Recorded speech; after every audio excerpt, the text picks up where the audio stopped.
thing to show up, right? I always feel that we are working on our sanskar of being patient. Yeah, absolutely. You get lots of opportunity to work on that. Like how impatient we get from inside. So Baba knows what we should work on. Absolutely. So welcome. We are now streaming. Welcome to everyone here, there, and everywhere. This is Inner Fitness, and I know that last session was story time.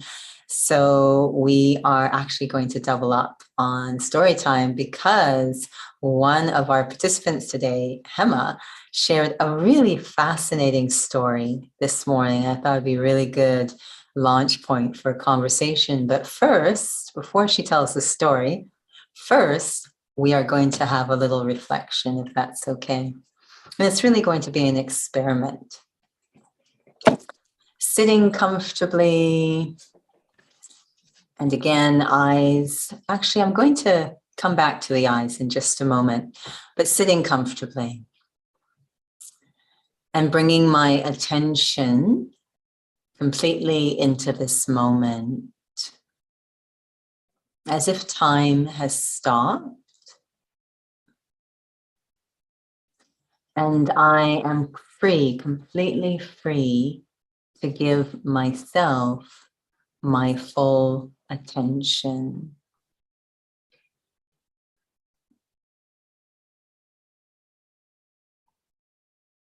Really the feeling of looking inwards and focusing on the state of the mind, my feelings, my thoughts, what I'm experiencing at this moment.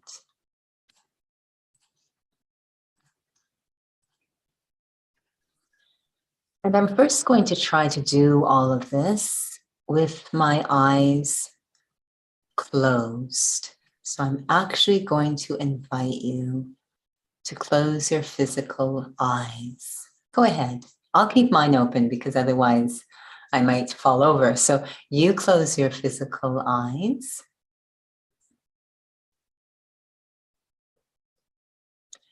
And have that feeling of becoming very concentrated in the inner world, coming right to a point, just a sense of self, I, the thinker.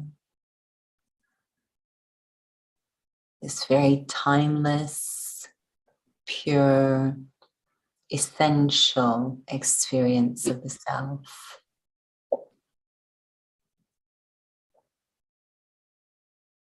And there might even start to come a sense of calm as you focus in this way. And now I'm going to invite you to open your physical eyes, but keep that experience going if you can. So opening the physical eyes, seeing if I can hold that experience. Notice if there's any change in the experience. Still trying to gently hold that deep, pure, timeless sense of self. But it's really separate from anything temporary, roles, responsibilities, possessions, even the body. Very eternal sense of self. Now with the eyes open. And again, holding the experience. Go ahead, close the physical eyes once more. Still with that same train of thought, same experience, I, the being, the eternal being, very concentrated, pure sense of self, I, the soul, perhaps very peaceful. And again, once more, open the physical eyes.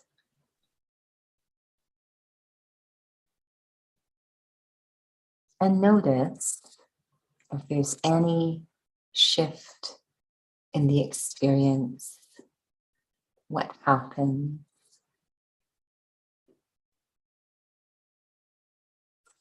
Om Shanti.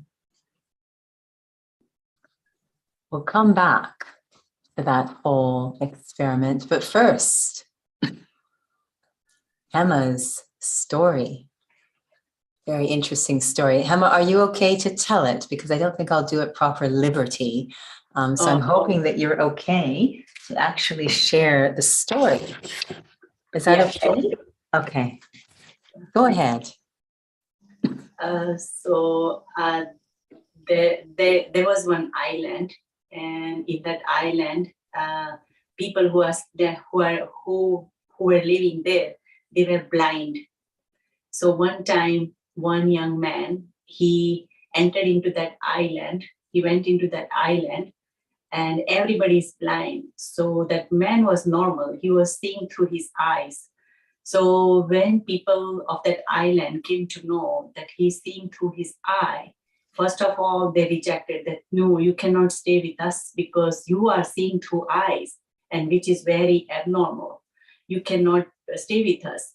But the guy being so nice and kind and helpful, they allowed him to stay in that community. So after some time, that man fell in love with one girl, and young man. So he fell in love with one girl, and then he wanted to get married to her. And then he put a proposal in front of the community that I fell in love with this girl and I really wanted to get married. So the community first said, no, you are so abnormal. How can you get married to a girl from our community? Because you see through your eyes. And he says that, no, I'm ready to anything and everything because I really love this girl and I want to get married. So then community said, okay, with one condition. And then he said, yes, what is that condition? They said that you have to get rid of from your eye. And they have all, like, they have the surgeon ready and all. And he said, no, I'm absolutely ready. I want to get my eyes removed, but I want to get married. So that night he went to sleep, and middle of the night he realized that, what am I doing? What am I going to do? And all of a sudden he just awakens, and then he ran away from that community. So that was the story. I'm not so good, Judy, when you girls are so good because I'm not. Wonderful. Thank you. Did you follow the story, Pauline? Did you follow the story? Yeah. So again, thank you so much, Hema. A summary: this man who has sight lands up on the island where everyone is blind. That is their normal, and they think he is abnormal. But he's not harmful, so they allow him to stay, even though he's very different. They allow him to stay, and he's thinking they're very different. And then while he's there, he falls in love with someone there, and he wants to marry them. But they're saying, no, you cannot marry her because you are too different. You're abnormal. And he's saying, no, I'm not. But he deeply loves this girl, so they say, well, there is one way you can marry her. He says, what is it? I'll do it. I love her. I want to marry her. Well, if you yourself will go blind, then you can marry her. If you become like us, then you can marry her. And they have all the facilities lined up, ready to roll to blind him. And he's like, yeah, no problem. I'll do it because, of course, he is blinded by love himself. And then in the middle of the night, at night, he has this feeling of, oh my God, what have I just said yes to? And he wakes up with this feeling, I can't do this to myself. And he runs away. Beautiful story. Thank you, Hema Ben. So we have two things to reflect on now, this story and the experiment we had. And is there a relationship between them? Yeah. So let's start with what's fresh in our mind, this story. So what did the story say to you? What did you take away that might be relevant to your day-to-day life? What did that story say to you? I think you're it, Pauline, or Hema. Mm-hmm. No. Go ahead, Hema. Our definition of normal and abnormal, like we really have to check. Like what we think it's normal, actually, we really have to just step back and think that is it really normal or it is not. So first thing, and I'll give chance to Pauline now. Take away, absolutely, what's normal and what's abnormal. Yes. Pauline, anything you want to share? So I just want a clarification first. So this community of souls, are they born blind or are they just... Yeah, it's all they know. Yeah. Okay, so they were blind. Yeah, all they know. Blindness is normal. Mm-hmm. So they're like physically blind, like... Yes, they're born without sight. Okay, so for my personal reflection, you know, when it comes to the physical eyes, I refer it to the physical body. There's the outer world, the external, the image. And then, you know, we thought it's normal. And we've been, we forgot about ourselves, you know, so, and the soul who came had that experience, you know, of being attached, you know, the desire, you know, to really marry this girl. And I would say there might be some, you know, physical love that's involved. And, you know, on his reflection, it might be, for my personal reflection, it might be more of the physical attraction, you know, more than, you know, the pure love, which is unconditional. And he made that realization that I don't need to do anything for myself. You know, what I am right now is what I am, and that's the way it is. And I think there's some sort of like self-respect, you know, going to the, you know, to the self, that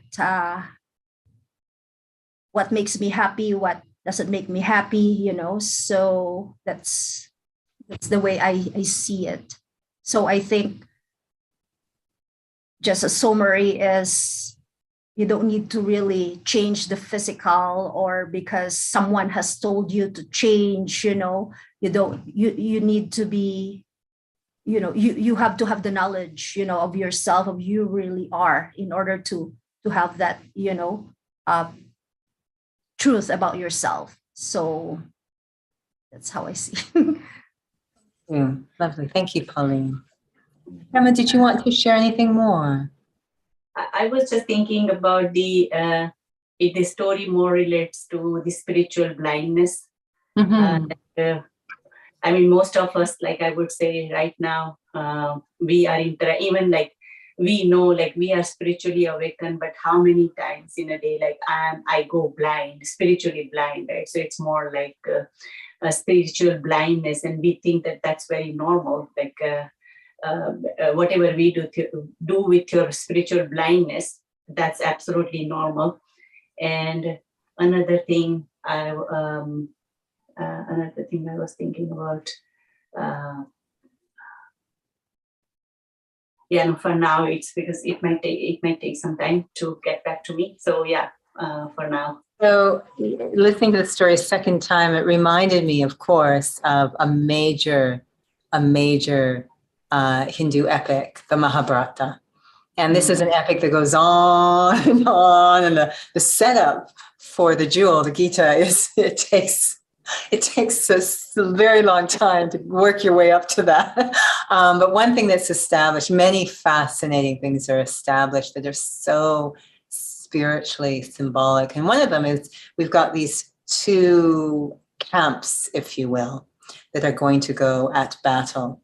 One is the Pandava clan, the Pandavas, and we won't go through the whole thing, but their father is very fair of skin because he was slightly frightened at one point in the story. So he's very fair, very white, very fair of skin. It's actually connecting to fairness as well, which is what a major part of the Pandav clan is.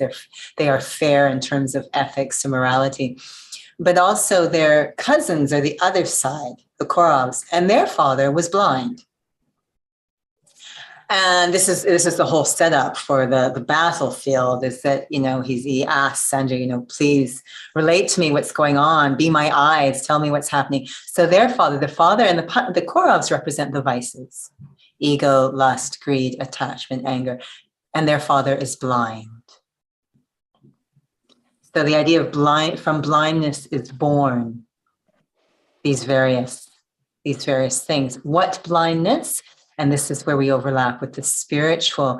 So we've got these physical eyes. And as we walk and move around, we all assume, unless we are, medically diagnosed as blind, we all assume that we can see because our physical eyes are functioning. What both stories, the Mahabharata and the one that Hema shared, is suggesting is that we're actually all blind. Our physical eyes are working, but there's a lot that we don't see, a lot that the most important stuff we're not seeing. We're completely blind to it. Of course, the main one is who I am. I look in the mirror at the physical body, and I actually think that's who I am. I'm completely blind to the idea that I am a spiritual being. I'm not the body. It's a bit like when we drive around in the car, right? And we're just looking at the cars, and the rule is you're not supposed to look at the driver inside the car. And if by accident your eye is like, whoa, that wasn't supposed to happen. We're supposed to be blind to each other. Pauline, you wanted to say something? Okay. So this idea of that we are, spiritually speaking, we are all blind. And we consider it normal. It's completely normal to function in this way. We rely so much on science and scriptures and philosophy to shape our decisions, our ethics and morals. We're completely blind to spirituality. And so we have leading the blinder. The blind leading the blind. Absolutely. And it's nobody's fault. Nobody's bad. It's just we've gradually moved into this state. And it's funny because we talk about, there used to be the saying that only little children and dogs can see angels, or can really, in a sense, detect what someone is really like, the vibrations. So when we are pure, we have a little bit of sight, right? So this idea that blindness gives birth to impurity. So when there's impurity, there's absolutely spiritual depletion, absolutely. But just this idea of I have the physical eyes, and then there's something called the third eye of knowledge or of truth, which is the spirit, the eye, our capacity to sense, to understand, to see, not physically see, but understand spirituality, to understand when I look at someone that they're not the body, they're the being inside. And sometimes we do an exercise in workshops where we have, and this is just, a group of people who showed up for the workshop. They don't know each other. It's the first time that they are together, and they're put into groups, and they're asked to really sense the virtue of the other people in their group. They sit in a circle, and one by one, they write down the virtues they see in the other people in the group. And we explain it very clearly. And then we always ask at the end, before you begin, are there any questions? And they always look at me like I'm mad. And they go, but we don't know each other. That's what they always ask. But how are we going to do this exercise? We don't know each other. And so we always ask them the question, when you stop at an intersection, you're driving the car, and you stop at the red light, and a pedestrian is crossing the street, how much time does it take you to physically see as they cross, physically describe them? Less than a second.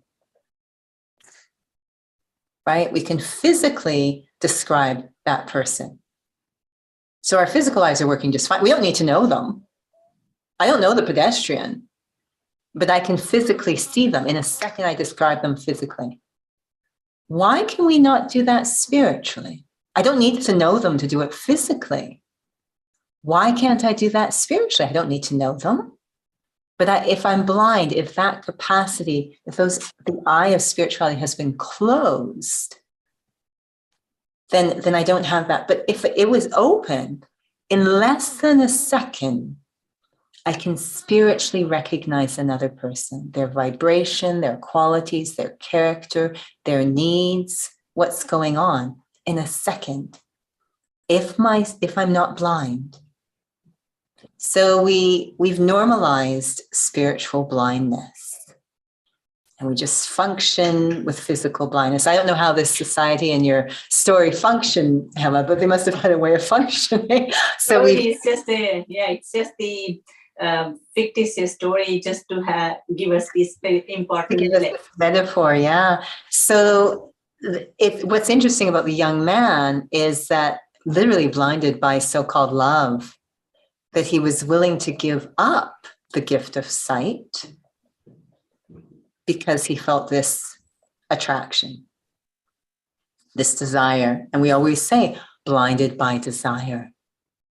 You know, he was willing to, and then he had this moment of sanity where it's, why am I giving up this sight? By something that's very, very transient. You know, this gift of sight. And these are the things that actually have eroded. It is said that desire is the number one thing that blinds the soul.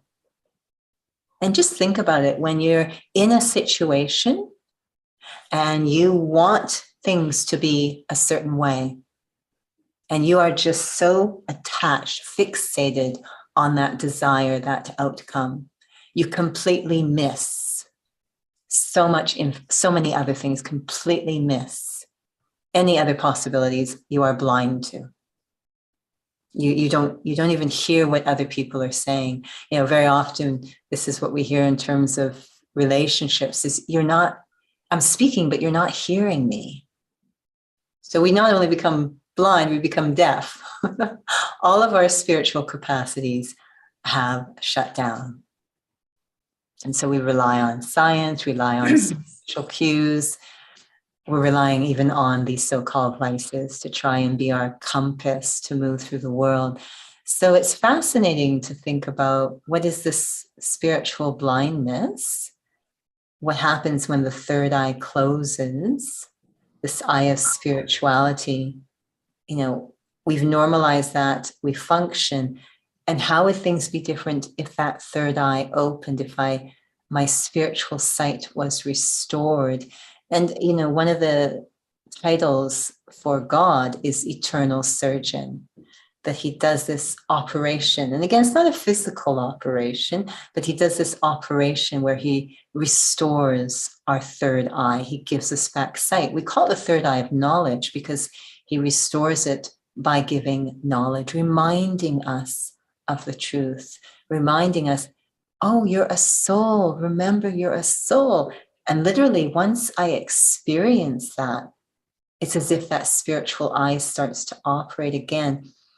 But often we continue to be blind, but think that it's open. You know, I'm acting very nice, I'm recycling, all these kinds of things. Like, no, it's still not open. I'm still blind, acting as if I am spiritually awake. But I have to experience honestly that one thing. I am a soul separate from the body. And that's a very deep thing to experience. It's complete detachment. Complete detachment. The old paradigm dies away. The words I and mine completely change. So then my eye of knowledge, my eye of spirituality, my eye of insight opens, my vision returns, and I can begin to move through the world with that spiritual insight. So I really enjoyed this story, and I was thinking about it quite a bit. So let's kind of overlap that with our little experiment at the beginning of the session, where you were reflecting with your eyes open, your physical eyes open, your physical eyes closed, your physical eyes open, your physical eyes. So does anyone want to share what happened during that little experiment with the physical eye opening and closing? as you were meditating, was there any difference between closing my eyes, opening my eye? Was there any? Yeah, with the open eye, I don't know, probably that's the way we meditate with the eye open. It could be, it's just the practice, but to me, when I had an open-eyed like meditation, it feels more real than closed eye, because to me, it's easy to keep track of your mind where it's going when your eyes are open, and when your eyes are closed, I think my mind wanders even more than closed, open eye, right? So for me, I cannot do meditation with closed eye. I don't think that I can do it for more than 5-10 minutes. No. Yeah. Sorry, were you going to add? No, I'm just saying no, I cannot. Interesting. And Pauline, you were about to share as well. The very first time, because in Raj Yoga we are taught to have an open eye meditation. So the very first time, the open eyes, the shift into my inner world was easy. And then when I closed my eyes, there was a little bit of shifting, going back to the outside, and then the second time I opened my eyes, I think that power of, a deeper awareness, it gives me more sense of stability. And the moment I close my eyes again, the second time, and then open, there's more, it's more stable. And there's no shifting anymore on the second time. And, but, it's the power of how aware am I, of this exercise to really go into more deeper. And yeah, in general, I would say the second time I was more stable compared to the first time. Wonderful, thank you. So the Hema story is lovely, and these experiments, this whole conversation on open-eyed meditation, the lesson that we had this morning, every morning we have spiritual class, the lesson we had this morning talked about how these physical eyes deceive us so much as we go through the day. So it was a very powerful class. And I was sharing my memory in the spiritual headquarters of the Brahma Kumaris. As you walk up to the big meditation hall called Universal Peace Hall, just to the side of the entrance, there's a sculpture which shows a yogi in a chariot representing the soul in the body. And there are 5 horses in front pulling the chariot. And each of the horses, the front of it, the head, is shaped into one of the physical senses. So the nose and the mouth and the eye and the hand for touch and the ear, right? So the 5 physical senses. And the idea being that a Raj Yogi is seated in the awareness. I am the master of this body, and I have mastery, not through violence, but through spiritual awareness. I have mastery over my physical senses. So I don't have to, like they were asking that young man to blind himself to make it work. I don't have to blind myself or shut the ears. Sometimes we don't shut the ears, but we want all physical noise off.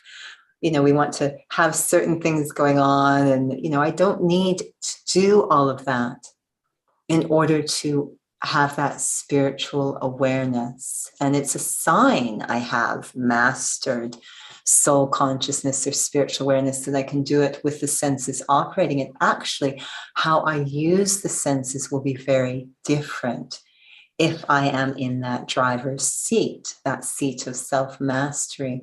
So it's a very powerful sculpture that embodies really the essence of Raj Yoga.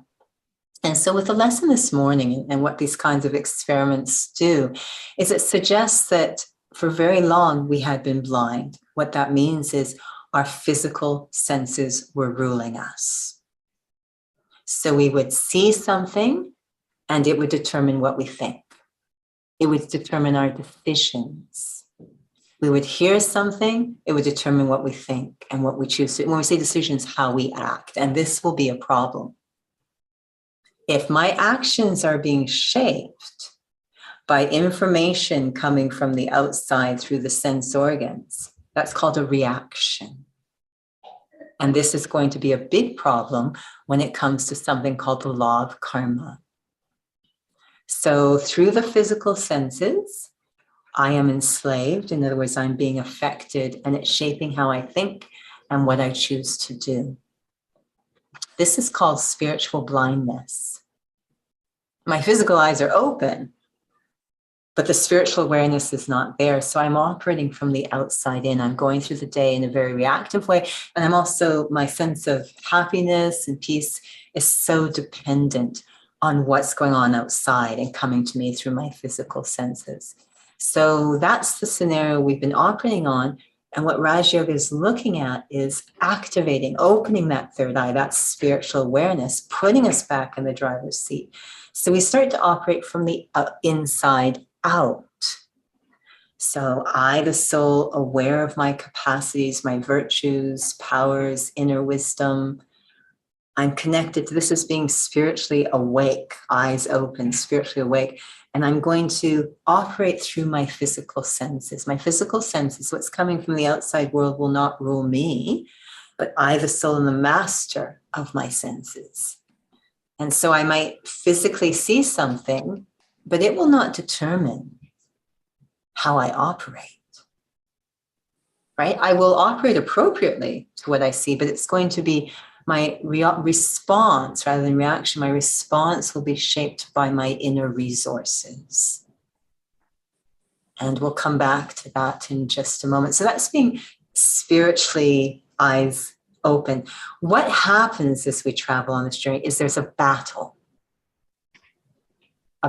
between the physical senses and the spiritual awareness, that third eye. My physical eyes and my third eye, they are starting to battle. I want the third eye, that spiritual awareness, to be sort of in the role of mastery, but the physical eyes keep pulling me. I keep seeing other people as bodies. I keep interpreting situations on a superficial level.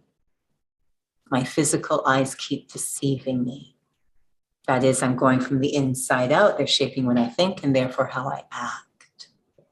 And so this battle really is the essence of spirituality, that I'm trying to sort of stabilize that spiritual awareness. I am a soul. I have these spiritual capacities, and I am the master of the physical senses. That link between me and that interface between me and the outer world. Really, really important. And so this is why it's so important that we don't just sit in a room with our eyes closed and have nice experiences, but we want to walk and move around. That beautiful experience we have when seated. And it's interesting when we do this experiment sometimes, and souls will say, when my eyes are closed, I have such a peaceful experience. It's so peaceful. Probably is, right? So I have to shut everything out and just kind of check out. That's really what's going on. There's no mastery involved. The other scenario is my eyes are open. I'm not even seeing it. I'm moving through the world, and I have that deeply peaceful experience of my true nature as I walk and move around, so that whatever is coming through the physical senses, whatever my eyes see, it does not disturb that peaceful state, my true nature. Right? So there's such integrity in that self-mastery. The ultimate real stage of someone who is has their sight completely back, we call it loving and detached. And our best example we have in the organization is the first student, Brahma Baba. He exhibited this over and over. It was fascinating, to the point that we always sort of asked, what was he seeing? his responses were so beautiful to everything. What was he seeing? How was he experiencing situations? This is also what that third eye is about. Is it, shaping how I experience? Some people say, oh, that was an awful, awful thing to happen. And someone else like, no, actually, it was a great thing to happen. So people are seeing it, experiencing it in different ways. Brahma Baba's response to everything was so loving. Detached means unaffected, not having any desires, completely unaffected. His responses were so much from the spiritual stage, from his being as a soul, so much. And trust me, there were so many strange things going on. There was so much opposition. There was so much insult. There was so much defamation. You have no idea. Okay, Hema may have some idea if you read up on it. Pauline, you don't need to read up on it. Just trust me. Massive defamation that continues to this day. Continues to this day. And his response, even his own family, his response was so loving. His eyes were completely open. He understood, could see very accurately. He was not deceived by the surface. His third eye was open and he could say, okay, the soul in front of me is very reactive and angry. I can tell it's because they're afraid that what I am doing is threatening the structure of their current life. So they're lashing out. And they need to do that. He didn't really feel it was, he was really focusing in other directions, if you will. He had such a deep understanding, we call it being Rajyukt, to know the secrets within of the one in front of you. He could see, it was like X-ray. They used to say that as a diamond merchant, which is what he was before he renounced all of it to embark on this spiritual path, was a diamond merchant, a jewel merchant. And actually, to his last breath, he did not wear physical glasses, but as a jewel merchant, he didn't have to use that magnifying glass to look at gems. With his bare eyes, he could see the quality, the flaws, the potential, everything. So the thing that he could do with physical gems, he was able to do with souls. A soul could come in front of him and he could see the potential. He could see the beauty. He could see the things inside of them that were causing them sorrow. It's like his spiritual eyes, he was the opposite of blind. His sight was so remarkable, his spiritual vision. I'm not talking about the physical. His spiritual vision was so profound to the point that he probably is, this is going to be bold to say, he is probably the single soul on this planet who can see God most clearly. It has been said in the scriptures, this idea that God saying, very few of you understand me exactly as I am, what I am, how I am. Whether we call it the intellect, third eye, spiritual sight, it's all the same. To be free of all blindness, all impurities, so I can see in such a clean way. We have the example of Brahma Baba, and we know he had beautiful vision. Beautiful vision doesn't mean there's depth perception only, that he can see deeply. And I don't mean in an intrusive way, so that he can provide care. Just like someone might go get an X-ray so they can see what's wrong and get the proper diagnosis. It was like a bit of providing that care, being able to see properly. So he didn't just have depth perception, spiritually speaking. He was also very farsighted. This is such a gift. So with spiritual sight comes that depth, but also that farsightedness. So we know that because decisions that were made, he was so brilliant at making decisions, anticipating what was going to happen down the pike. when we make decisions based on desire or reactions, they're very short-sighted, very short-sighted. They might, in the short run, look like something wonderful has happened, but then slowly it starts to fall apart. Very short-sighted. Whereas Brahma Baba, again, souls had no idea why is he thinking this way, but so far-sighted. I'll end by sharing a quick story that at one of the workplaces I was at for a short period, actually it was a very long period, but we used to have these lovely staff bonding days, half days, and they were really lovely, really creative. And one of these staff bonding days, we actually had a student of the Brahma Kumaris, another student, one of the students that was at the Calgary Center. He has since left the body, Brother Lawrence, but he came and he was so brilliant at connecting metaphors and such. So he came to do a bonding session with us. And so all the staff was there. And it was based on the animals of the African Sahari.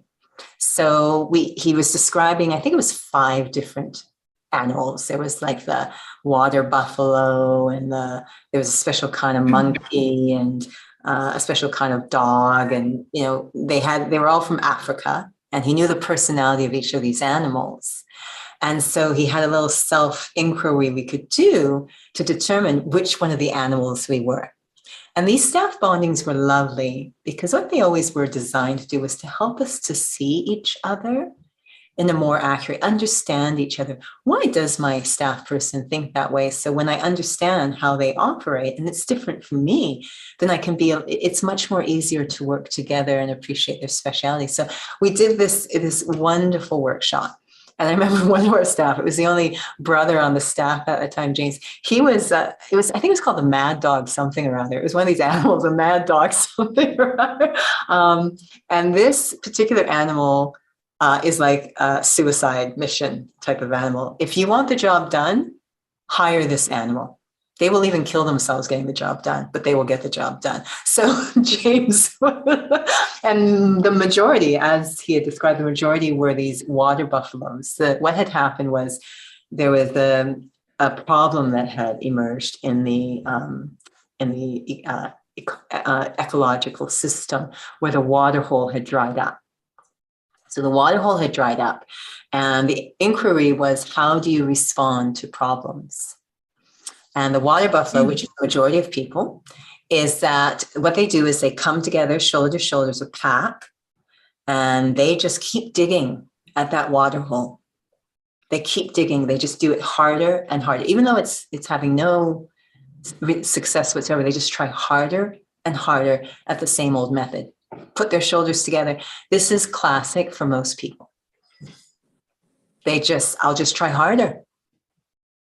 Admitting that maybe what we're doing isn't appropriate at this time. Maybe we need to change. Maybe that worked before, but it won't work now. So the water buffalo will literally die. As he was sharing about these animals, it literally will die because it just keeps working harder and harder at the same old things that it's done, even if it's no longer relevant or effective. So I bring this up because the animal, and I think I was the only one on the staff for this meeting. The animal that really resonated with me was the giraffe. The giraffe. I think we all are familiar with what a giraffe looks like. It has a very long neck. That's not why but it has a long neck. So what does that mean? It can see things that perhaps others can't see. Right? They're all down there on the ground, and it's got this long neck, and it can see very far. Brahma Baba was a giraffe. Now, the giraffe isn't really a herding animal, so it sees something. It says, oh, I mean, it has to be careful where it's looking. I mean, maybe it's looking over there, and the solution's over there. So it's really got to be careful that it's gonna, it's looked at everything clearly, but it will look and say, oh, no problem. I can see a water hole right over there. And so it just starts, it doesn't try to recruit anyone. It's not a pack kind of animal. It just starts moving in that direction. And everyone else is looking at the giraffe saying, what are you doing? We've got a problem here. Why are you wandering off? What are you thinking? Can't you see that we have a problem here? It's like, oh, I can see that this one hole has dried up and there's a really good looking water hole there. He's not telling any. I mean, he might tell them, but they won't believe him because they can't see it. Because he can see it so clearly. So this was Brahma Baba's issue. Everyone's doing the same thing. It's just getting worse and worse. We look at the country he's from, India now. It is in such a state ethically. Incredible speech that President Modi gave on the occasion of the launch of the Golden Bharat program. Incredible speech he gave. But it's just we're doing the same thing over and over and over again. And it's just digging deeper and deeper into a dry hole. And then there was Brahma Baba, this giraffe, who could see beyond, see in different ways. He was gifted with such a unique intellect, and it opened. He could see God as he really was. He could see himself as he really was. He saw others as they really were. All of it was so beautiful and hopeful. He could see the future of humanity.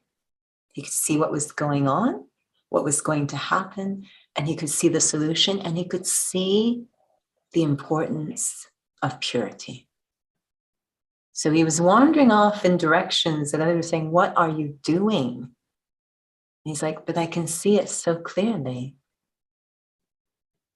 So he had incredible sight. And it was all because he experienced accurately, I am a soul. His eyes opened. So we have run out of time. I'm going to give the last word to you because I know we used up a little time with our technical issues. I will give the last word to you before we have a reflection. If there's anything that you'd like to share.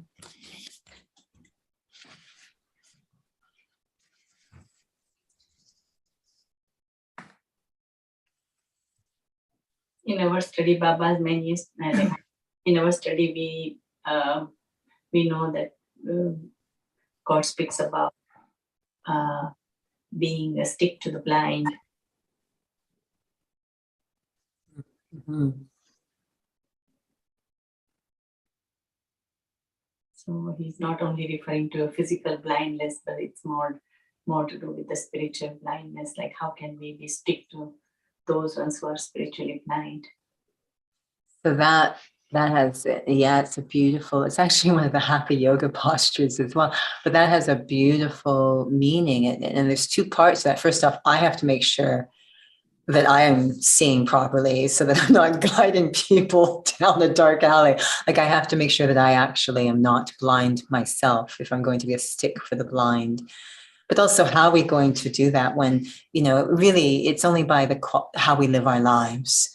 Because again, sometimes if you tell someone something and you have no proof, then it just really leads to debate or even distance, right?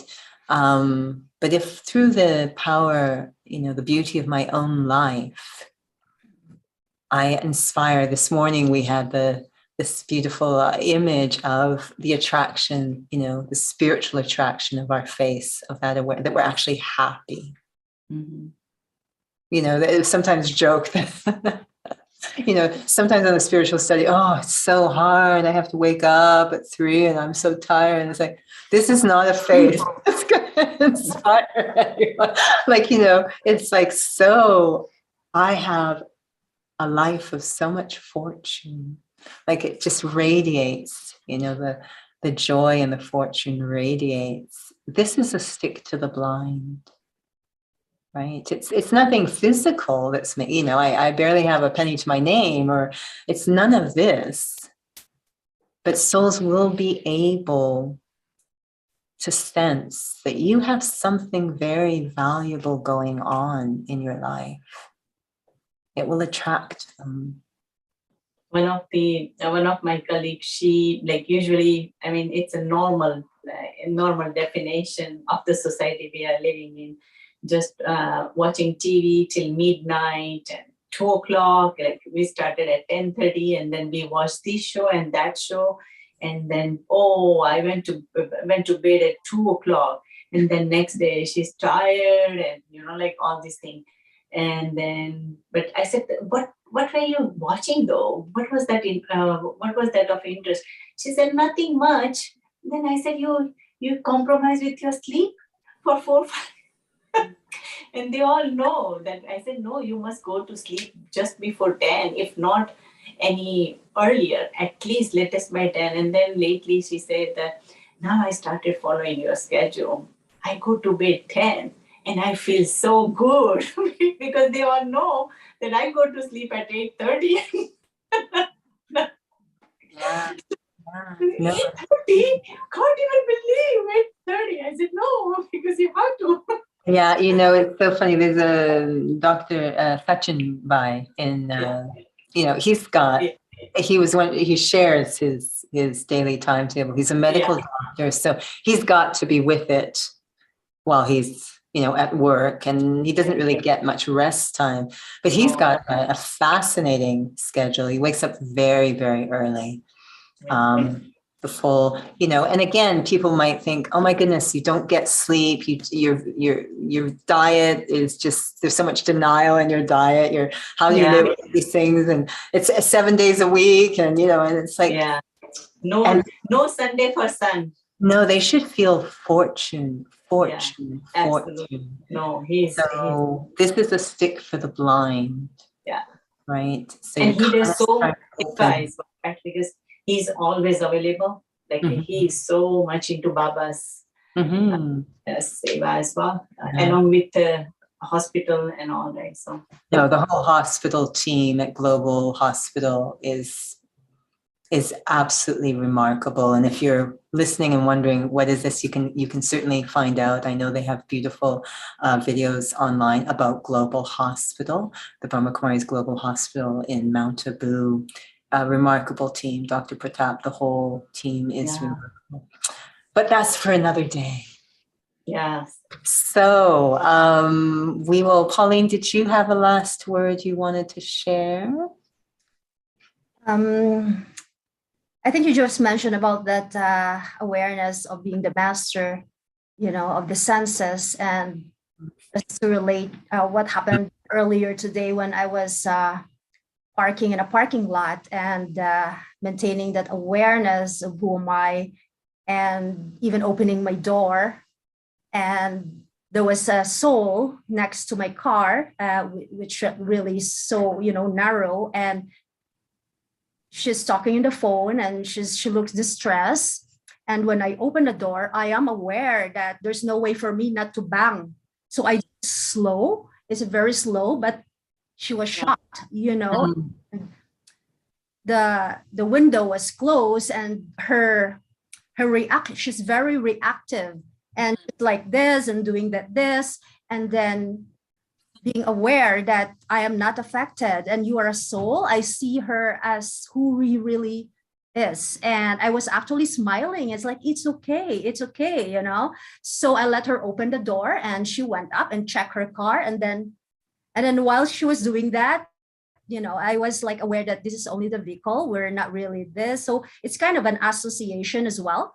And then she looked at me, and there's nothing really happened to her car. And then she went at the car, and I look at her eyes and give her a smile. And that sense of, acceptance, to her, that it's okay, I understand you. He actually suddenly smiled at me. And it was so beautiful to have that shift on her awareness that everything is okay.